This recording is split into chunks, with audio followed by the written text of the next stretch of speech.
ओम नमो भगवते वासुदेवाय नमः।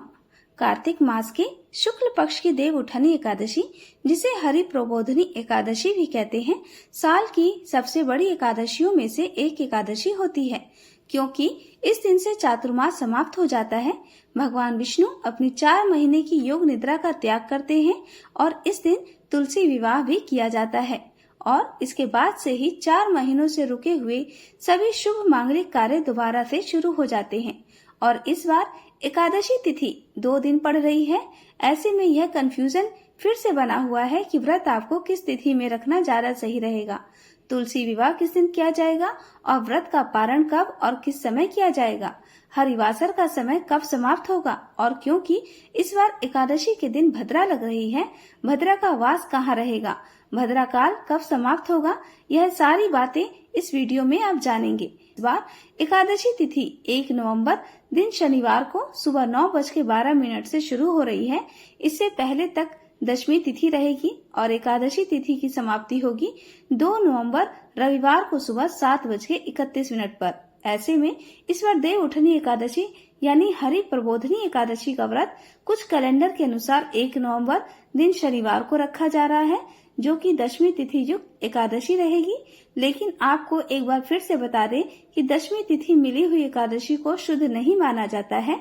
जब एकादशी व्रत 2 दिन पड़ता है यानी 2 दिन एकादशी लगी होती है, तो ऐसे में मोक्ष की प्राप्ति की कामना रखने वाले सभी भक्तों को शुद्ध एकादशी यानी दोष रहित एकादशी, जो कि द्वादशी तिथि मिली एकादशी होती है, उस दिन व्रत रखना चाहिए। और ऐसे में 2 नवंबर रविवार को द्वादशी तिथि युक्त एकादशी रहेगी।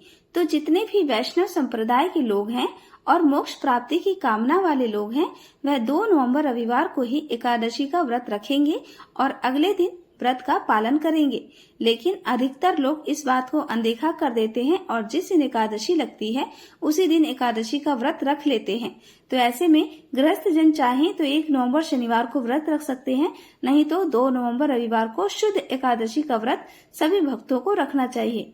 बात करते हैं शनिवार के मुहूर्तों की, तो इस दिन ब्रह्म मुहूर्त सुबह 5 बजे से 5:48 तक रहेगा। तो आप अपनी प्रातः काल की पूजा 5, सवा 5 से सवा 6 बजे तक, 6:30 बजे तक कर सकते हैं। शाम की पूजा शाम 5:36 से 6:54 तक कर सकते हैं और भद्रा लगेगा रात 8:27 से और भद्रा काल की समाप्ति होगी अगले दिन यानी रविवार को सुबह 7:31 पर। इस बार भद्रा का वास मृत्यु लोक में ही रहेगा और यह समस्त शुभ कार्यों के लिए अशुभ मानी जाएगी। राहु काल सुबह 9 बजे से 10:30 बजे तक रहेगा। अब जानिए रविवार के मुहूर्त के बारे में। तो 2 नवंबर रविवार को ब्रह्म मुहूर्त रहेगा सुबह 5:01 से लेकर 5:49 तक। आप प्रातः काल की पूजा कर सकते हैं सुबह 5:16 से 6:34 तक। शाम की पूजा का समय 5:35 से 6:53 तक कर सकते हैं और भद्रा काल सुबह 7:30 बजे तक समाप्त हो जाएगा। इस दिन राहु काल दोपहर 4:30 बजे से 6 बजे तक रहेगा। हरिवासर के समय एकादशी का व्रत का पारण कभी भी नहीं किया जाता है, इसलिए जो भक्त 1 नवंबर शनिवार को एकादशी का व्रत रख रहे हैं, उन्हें हरिवासर समाप्ति के बाद ही व्रत खोलना होगा और हरिवासर का समय 2 नवंबर रविवार को दोपहर 12:30 बजे तक समाप्त होगा। तो सुबह आप पूजा कर सकते हैं, भगवान को भी भोग लगा सकते हैं, लेकिन स्वयं प्रसाद ग्रहण करके व्रत का पारण आप दोपहर के बाद से ही करेंगे। चलिए अब जानते हैं कि अगर एकादशी के व्रत का पालन हम द्वादशी के दिन करते हैं तो एकादशी तिथि के नियम क्या रहेंगे। क्या उस दिन अन्न ले सकते हैं, कोई अपराध या पाप तो नहीं लगेगा। तो देखिए हमारे शास्त्रों में वर्णन आता है, जब पर भी महाद्वादशी तिथि आती है तो एकादशी का व्रत हम महाद्वादशी के दिन रखते हैं, यानी कि अगले दिन। तो ऐसे में एकादशी के दिन आपको वही सारे नियमों का पालन करना है जो आप दशमी के दिन करते थे, यानी कि एकादशी वाले दिन आप अन्न ले सकते हैं, चावल, दाल, गेहूं इत्यादि से बना हुआ भोजन ले सकते हैं, लेकिन प्रयास करें कि एकादशी वाले दिन संध्या के बाद कोई भारी अन्न युक्त भोजन ना लें।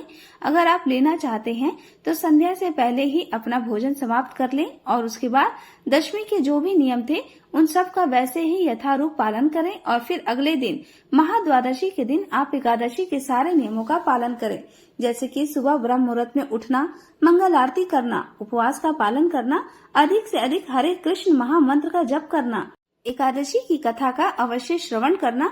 यह सारे कार्य आप महाद्वादशी पर कीजिए और फिर अगले दिन यानी कि त्रयोदशी के दिन निर्धारित समय के अंदर में इस एकादशी का व्रत का पारण करना है। तो इस प्रकार से आप इस बार आने वाली देव उठनी महाद्वादशी का पालन कर सकते हैं और आपको किसी भी प्रकार से भयभीत होने की आवश्यकता नहीं है, चिंता करने की आवश्यकता नहीं है। एकादशी के दिन आप जल ले सकते हैं, अन्न ले सकते हैं और अपना जो दैनिक जीवन है उसको उसी प्रकार से पालन कर सकते हैं और दशमी के नियमों का पालन कर सकते हैं। अब इस बार आने वाली एकादशी के दिन सोम प्रदोष व्रत आ रहा है, तो ऐसे में एकादशी व्रत का पारण कैसे करेंगे?